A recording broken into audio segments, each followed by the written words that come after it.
A very good afternoon. It is just about afternoon here in the UK. I'm Mikey Burrows. This is Matchday Live Extra, live from today's home of football, the Etihad Stadium. As you can see, alongside me, as ever, is the Hall of Famer Andy Thompson, who will let you in on a secret, only just arrived in time. I mean, he made sure that he had a free breakfast before we started the show. Was here ages ago, mate. I don't know what you're talking about. Just made it in time. But listen, it was his works Christmas do last night, so who knows what Tomo's going to come out with in the next half an hour. As you can see, joining us from home, we thought we'd end up talking a lot about wing play today, so we thought we'd get one of Hull's finest of recent times. Delighted to welcome Matt Jarvis back to Matchday Live Extra. First time this season, Jarvo, and we appear to have found you in your drawing room or your library, the east wing of Jarvis Manor. I love that. There might be some kind of bat phone somewhere to take you down to the secret entrance down below. We're going to look at one of your most famous goals in just a second as we're speaking, because it's been an awful long time ago since this goal came up. We'll see it in just a second. Here we go. What an occasion this was, Jarvo. What a goal as well, mate. It was special, purely and simply just because of the position that we were in at the time in the league, and that game and that goal was very important. And obviously it's live on Sky, so it's always nice. We're going to talk specifically about kind of getting goals from the wide areas and what Wolves need to do to start creating a little bit more. Before we kind of get to that, we have to talk about last week. I don't know how much you've seen of us this year, Jarvo, because you're a busy man. I mean, it's been a funny situation because they were so good going forwards in the early couple of games, and yet they found it so hard to score in, all season really, but especially the last few matches. Yeah, I think it's been sort of 20-minute spells where you think, wow, yeah, here we go. You can start seeing things, and then it just sort of fizzles out. I was actually in the away end at Southampton, and that sort of the performance up until the goal wasn't great, and then as soon as the goal went in, it was like a completely different team, a completely different Jimenez, a completely different team, and then you thought that was going to be the impotence to sort of go forward and the performances to kick on, and the results did, but the performances still are a little bit up and down. Tomo, should we be worried? One goal in the last 5 matches, is that concerning enough to you? Well, the amount of times that we're creating anything, that's the concerning bit about it. So we said that about the first 3 games, that we're creating opportunities, and we said, oh, look, we're not concerned about what's going on, even though we weren't scoring. But whatever we've done, we've got the results. Unfortunately, it's come with the performances dropping as well. You watched it against Liverpool, never really tested Alisson in the Liverpool goal. Defended really well, and again, we've got that right. It seems at the minute with the way that we're defending, but yeah, we've got to be a little bit more dangerous going forward for me. Well, here's the question to both of you, because in the first couple of games, because as you both know, I'm really sad and I compile all these stats and I've got them in front of me. So Leicester away, 17 shots. Spurs at home, 25 shots. Then Nottingham Forest, and I know, Tomo, it was against a weakened Nottingham Forest, it was League Cup, but 28 shots in the game. Man United at home, 15. Watford away, 14. Then it starts to drop, and we have a run from Southampton through to Everton at home, where we're not getting into double figures. And then, boys, it's up and down. So Everton at home, it's 10 shots. Then at Palace, it's 4. West Ham, it's 15. Norwich, it's 5. Burnley, it's 16. Liverpool, it's 3. That is such inconsistency. What do we put that down to? Because that's a range of opponents. It's not like they're trying to defend in every single one of those games. No, but it just seems that we're concentrating a lot more on the defending, trying to keep teams out. I think especially because of the results of those first 3 games, especially, that we've tried to keep teams out. But we've got to be looking to go forward as well. So, look, at the end of the day, we can't just keep defending, as it's shown against Liverpool last week. You can't just keep defending, because the better teams, sooner or later, will get the just rewards, and as Liverpool did last week.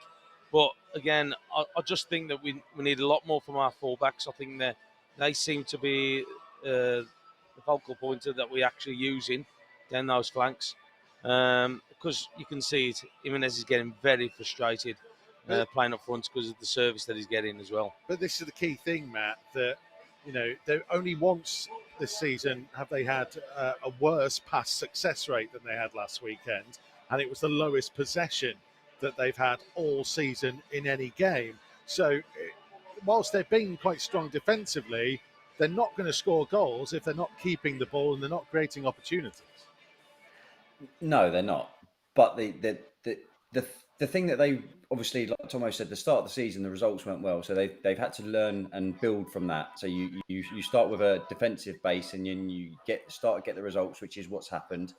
And the fans can be satisfied with that because you're picking up the results and the table. You're looking in the table, you think, okay, yeah, we're doing well. But now you need to start getting performances in them games, and the pass completion rate. In some ways, you read too much into that because you want to be this nice passing team that keeps the ball and plays like Man City do. But when you get the opportunity, you say you're having 3 shots, you need to take one. And that's where Wolves are at the moment, where some games they've got 15 shots, but they're still not converting them. And that's the worrying sign. You need Jimenez to be on there and he's the goal scorer. He needs to be on the end of it and he needs to score the goals. See, we knew Matt Jarvis wouldn't be about a passing game. He just likes to run with the ball. That's his key thing. He's looking at the fact that they were successful in 10 of 15 dribbles last game, and Jarvis that'll do for me. We'll come back to this discussion because there was plenty more to it, and we'll talk about how Wolves potentially get goals today. We'll hear from Gemma Frith to put this game in context in just a second. But first, let's look back on the highlights from last week against Liverpool.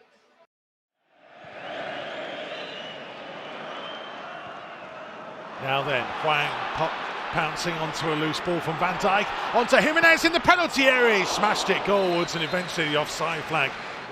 Mane, Robertson is blocked off by Neves.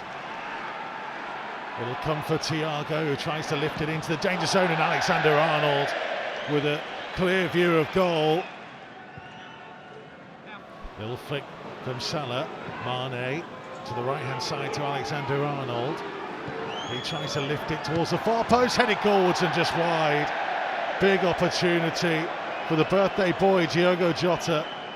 And Traore away from 2 and finding Jimenez, who now looks to run over the halfway line through the middle of the Liverpool half to the left-hand side to Aït-Nouri. Aït-Nouri looking to play the cross towards Traore, and Alisson did just enough.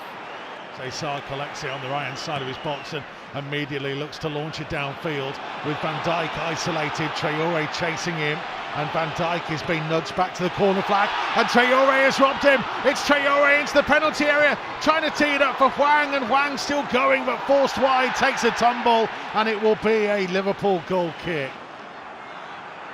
At the other end, Jose Sarva's come and missed it, and Jota into the penalty area. It's Diogo Jota. It's saved off the line. That's an unbelievable clearance. Oh my word, Connor Cody. He heads it to the edge of the box. Fabinho for Salah, outside of his left boot, headed away by Dendoncker, put back into the danger zone, comes to Mane. Oh, what a chance, and what a stop. 90 seconds remaining. Apologies, Tomo. You can't take your eyes off this. As Salah into the penalty area, right-hand side of the box, trying to pull it across. Origi on the turn. Oh, no! Oh, no! Devastating heartbreak as Liverpool snatch a goal at the death that may well earn them all 3 points. All Wolves' hard work ends in heartbreak.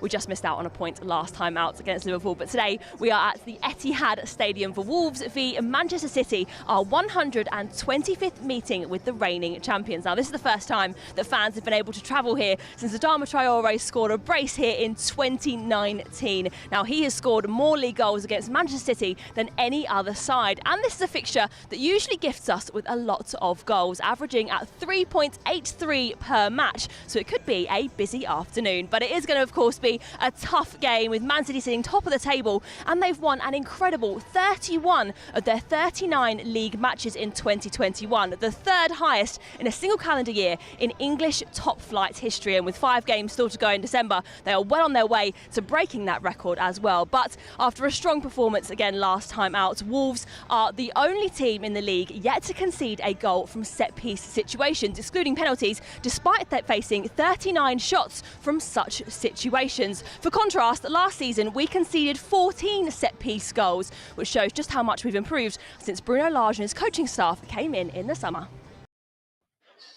Gemma Frith down at pitchside a little bit earlier on. Let's take a look at the team news that Bruno has selected today. The big news is that João Moutinho comes in for Hee-Chan Hwang to form what we expect to be a 3-man or 5-man midfield, depending on which way you look at it, with Ruben Neves and Leander Dendoncker keeping their places from last week. The choice was Hwang or Daniel Podence or Fabio Silva potentially to be up front with Raul Jimenez. He has gone for Adama Traore, Tomo, which in some ways isn't unexpected. No. But in others maybe so, because he hasn't always operated too well in a front two. No, he's not, but I think also as well, with him scoring the 2 goals here, wasn't it, as well? So maybe he's hoping. But he started that game at wing-back, if you remember. He did. But has he given the confidence to come here and think, I've done it here before, so can I go again? But look, he had to do something about the midfield. I thought he should have possibly done that against Liverpool last week, where just tighten it a little bit in there, because so we just got outnumbered against Liverpool. We've seen it against Norwich as well, where we just got outnumbered, outplayed in the central area. And I think today, if anything, this team will be passing this a lot of possession, and they've just got to give some players in the middle just a little bit of an opportunity just to get somewhere near them. Right call for you, Jarvo, to go with a 3 or 5-man midfield? Yeah, definitely, because you're going to be having so much, defending, and you need that outlet. And when you get the ball, you need someone to run the channel. You need someone to hold it up, and having Traore and Jimenez to be able to do that is huge for the team. They need something to get the team back up the pitch, because you can't defend for 90 minutes. It's so difficult, especially against a City side that can just pick away at you through the lines all the time. You need that outlet. So that's one of the reasons why I imagine that Traore is there, because he can hold the ball up, he can run in behind. And obviously, as Tomo said, he's got a good record here. We will talk about City in just a second. Let's hear from Bruno about today's game. They for sure. I have sure of 2 things. They will have more time the ball than us, for sure. But I'm confident, and when we have the ball, we will play our game like we did against Liverpool. That's the only things I have sure, and I have go for the game with a big confidence. We already know we're gonna play against one of the best managers in the world, a fantastic team, as you know, and they know how to do a lot of things well. The way they start from the goalkeeper, the way they find spaces to score goals, even without a striker as a reference, they know how to play, and they know how to create a lot of chances. And we are ready, we're prepared. I think the big difference between the Liverpool game and this game is Man City have more patience with the ball. They try to manage the ball. They have more patience with the ball. They'll try to bring our team side to side, and then find spaces inside, outside, to find spaces to cross in the box, outside of the box. And we need also to have the same patience to find the right moment to press and create our chances. Well, Bruno knows exactly how tough this test is going to be today. Man City are actually 6 points better off this year than they were at the same stage last year when they went on to be champions, which just goes to show how far and away they are stepping forwards this season. They, Liverpool and Chelsea, truly are the elite teams in this division, and Wolves, just unfortunate the way the fixture calendar has gone, that we're playing them all in a short period of time.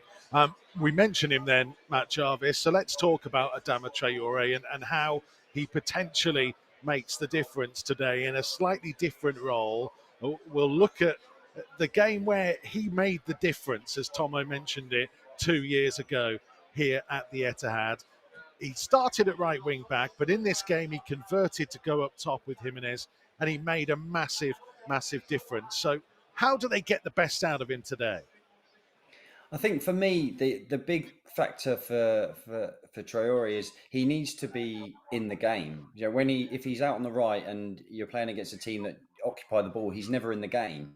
And if he's going to be the license to be up front, he's going to be able to go wherever he wants. So he can follow the ball round. He can be in a position that when Wolves pick the ball up at the back or in the midfield, he can be in and around it all the time, which is going to be a huge, huge positive for Wolves. They need him on the ball. Otherwise, you know, it's going to be very difficult to get up the pitch. He can take players on. He can dribble. He can, you know, hold the ball up. That's huge. And as you're seeing in clips and from the last game, you know, it's imperative that they give him the ball. Jarvo, how tough was it changing that mindset from a wide player to being central? Because I guess normally when you get the ball, you can see a whole lot more of the field and the play and the setup than you can when you're through the middle. Yeah, definitely. Look, to be honest, obviously, I never really did it that often. You know, going up front. I think I did it once or twice, but it is just being about getting yourself in the correct position. But he's got the luxury of he's so strong, he can hold the ball up, and then if players come into him, he can just hold the ball off and maneuver his body and get away from players. You know, that's the beauty of his physique, his power, and his strength. So it's for him, it shouldn't be a problem, but it is just getting that a little adjustment to putting yourself in the right position and where your team need you to be, instead of just being out wide and waiting for that ball to come out. And as we're seeing here, Tomo, I mean, this was brilliant by Raul Jimenez. Yeah. And it started by Matinho and Neves winning it back, but it was really interesting in the build-up to this goal, just how organised and disciplined the rest of the team has to be. And I guess they counter that by knowing that he might be a touch more undisciplined, but Traore is your maverick that will do something special like he did in this game to win the game. Yeah, it is, and it's important to like somebody with his pace that we try and get the ball to him. You're just watching the highlights there. He's up with Jimenez as he's playing today with the two up front. But it's all about him getting up the field and getting the team up the field. And doing this. Yeah, and that's what it's all about. But look, so we've seen him go to fullback, and you can tell with his body language that he doesn't enjoy it. He doesn't want to play there. He wants to play either wide on that right-hand side. I don't know about him down the middle, whether or not he's going to be, I'd say, have the attitude to play up there. But what he has got is blistering pace. It's all about the way that he can run and he can scare Man City, because all the possession that Man City are going to have and the way that they play, you've got to have some kind of outlet. And he's the one player who will give you an outlet, who's going to worry the Man City defence. And again, we saw it against Liverpool. So like they were okay keeping Van Dijk at the back on his own when he went off, but it's much of a threat. And Matt, how much of it, I guess this is an interesting question for Bruno, really, in that, do you tell him to play on the shoulder of the last defender, knowing that the through ball, he'll just get there first? Or do you allow him to play his natural game, which is maybe to drop in and get the ball and dribble it off himself? I think you give him the license to do a bit of both. I think Jimenez is great at that sort of link player, like you see on the clips that he set Traore up with the first goal. But for me, you've got to play him on the show. Whenever like Jimenez or whoever in the midfield gets the ball and they're on the half turn and they look forward, he's just got to run him behind. The defenders will be so scared of him, and Walker not playing for City is a big plus for Wolves as well, because he's the only one that can potentially try and catch him. So if you get the ball to someone on that half turn and can have the license to play Traore in behind, he's just going to go away from everyone. So he has to mix it up, because they'll need him to drop in at some point to just get hold of the ball. But if you can just keep him on that shoulder and every opportunity running behind, it's going to be some outlet. They've got to take their chances when they come, potentially from set pieces today. Wolves have actually the only team in the Premier League yet to concede from a set piece this season. Fingers crossed, touch wood, that continues on today. Now we've jinxed it. We did score a set piece here last season. Why have you mentioned it, Michael? Well, just because we couldn't let it go without showing Connor Cody scoring a goal, which happened the last time we were here. So we didn't want to show you the whole thing because, let's face it, no one wants to look back on a 4-1 defeat. But whilst we're watching this wonderful moment, which will be etched in history, of Connor Cody actually scoring a goal, what are we thinking today? Start with you, Matt Jarvis. What are we thinking today, as in, will he score a goal from a set piece? What's your prediction for the score? You don't need to predict Connor Cody because it's highly unlikely that it'll happen. The thing is, you shown from last week with Liverpool that can defend. It's so difficult for a full 90 minutes. They get one opportunity, and they've got players that can punish you. So it's got to be a good start from Wolves, and then you can just hope that you get that one chance that Wolves can take, because that's all really that we're going to get. Okay, Tomo, what are you going for? Well, you know me, I can't bet against the Wolves, so I'm going to go 2-1. There we go. 2-1. Jarvo, can I push you for a score? I'm hoping for a draw, to be honest. I just feel that the form that City are in, you just, they're so difficult to play against. So a draw, I think, would be a great result. Okay. Well, yeah, my producer Aaron's just trying to get me to go 3-0. I'm going to go 2-0. Why not? Grease Lightning does strike twice. It's Traore time at the Etihad today. Oh, God, I hope that comes true. We will be providing full live radio commentary for you as ever. Wolves.co.uk and via the Wolves app, wherever you are in the world. Myself and Andy Thompson and Matt Jarvis will join us at half-time and at full-time. Don't forget, wherever you are around the world, you can now watch our brilliant Code Red documentary via all the Wolves channels. See you soon.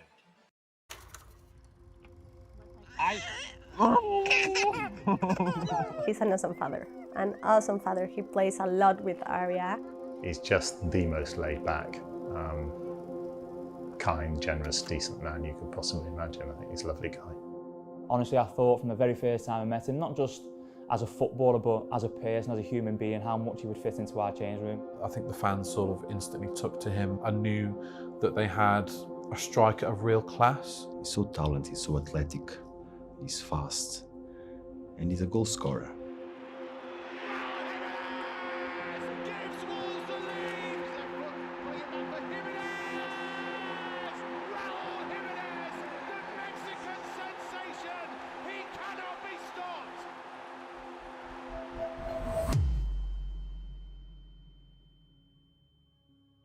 It was a normal day, just watching the game and waiting for him to come back home.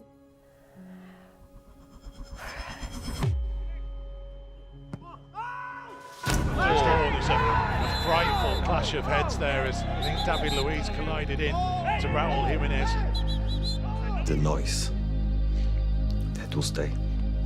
Is he alive? Is he alive? At the time, we didn't know if we were gonna see him again, really. Please wake up, Just move a little bit, just to know you're alive. And then you start listening, Code Red, and you start thinking, is he alive? What's Code Red? It's one of the most horrific things I've seen in my life. It's really hard to sum up, how we all felt at that time. Here in Mexico, it was really a painful moment. Everything changed that day. It was a global story. Everybody was desperately keen to know how he was. Is he going to play again? Can I ask you first about Raul? Can you tell us how he is? Just give us an update on his comeback. What's the next step for him, do you feel? I know it's very early, but any indication as to how long he can be expected to be out for? Raul Jimenez. And Raul? Fairly early on, he told me that he was thinking he was going to play football. So strong, confident that he was going to play again. His character, his optimism, his belief, his smile to the problems. He's so strong to solve it. Le decíamos que le siguiera echando y que tuviera fuerza para poder seguir adelante. De hecho, llegamos a pensar, o sea, en cosas que... Para salir adelante y para regresar a hacer lo que más ama, también es una fuente de motivación para mí, para mis hermanos. I think he should take a lot of credit, a lot of pride from how he bounced back from such a horrendous thing and a horrendous injury. I'm so proud of him. I really love him. Really, really love him. I want to be the same, but at the same time, I want to show more, that I can do more.